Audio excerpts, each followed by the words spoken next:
Welcome to Wall Street Week Ahead. My name is Vlad Karpel, and I'm the founder of Tradespoon. And to my left is a good friend of mine, Joe Cusick. How you doing, Joe, today? I'm good, man. How are you? Great. So we're going to jump to our first segment, Wall Street Week Ahead.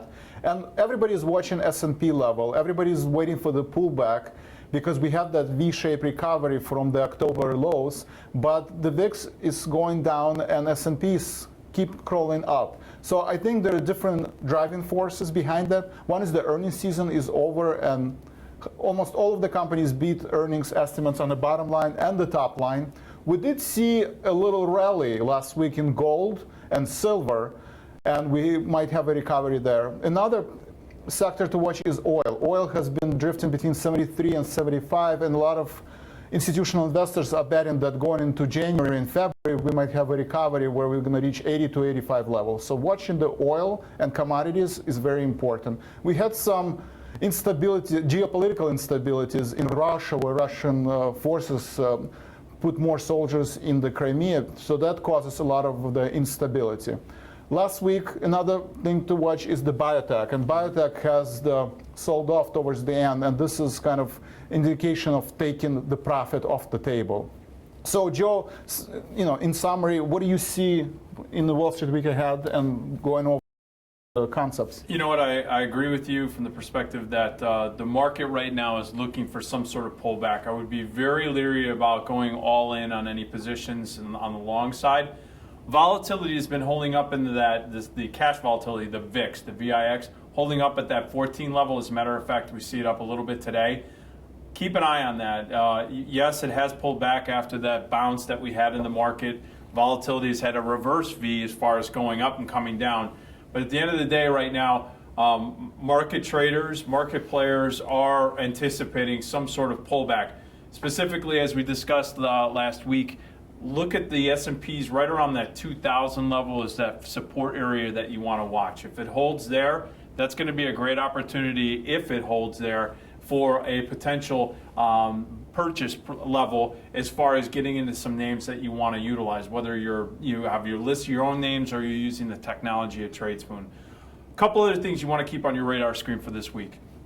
First and foremost, I'm looking over here, you got the FOMC minutes. This is really going to be something that you're going to want to see how concerned they are about what's going on in Japan, because you saw overnight the Hang Seng in the Japanese markets, Chinese and Japanese markets, just got hammered. The yen was still on the downside, so we're going to keep an eye on that. Dollar weakness. Remember last week I was talking about dollar strength? Dollar weakness coming into this week. If we see dollar weakness come in, I'm going to tell you. So we're going to watch those comments. The spiders right now are pricing in the potential movement around $3.30. That's a pretty decent sized move.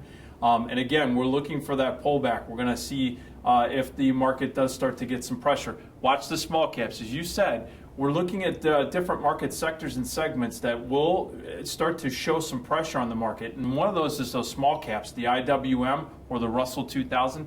Those stocks have been lagging this recent leg to the upside. Finally, I want to keep on our radar screen building permits, and I want to look at existing home sales. Those are areas that are going to give us a really strong pulse on how this economic recovery development, I still call it a recovery. Right now, if you look at the XHB, it's pricing in the potential to move about $1 this week.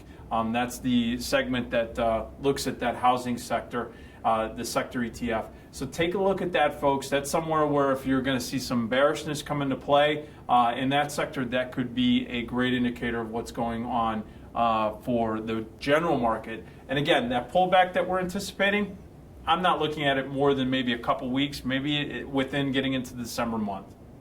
Yes, and on that note, Empire manufacturing numbers came in today. They were above the previous months, but they were slightly below the estimates. So looking at the earnings seasons and looking at the economic events is very important going into this week. And that's what we see in Wall Street Week Ahead. Japan is officially in recession, so this is another area that you want to watch. And make sure you have a diversified portfolio and you look at your position in holistic view, and you always have 15% in cash in case market does sell off, and you can take on an opportunity for the pullback. Now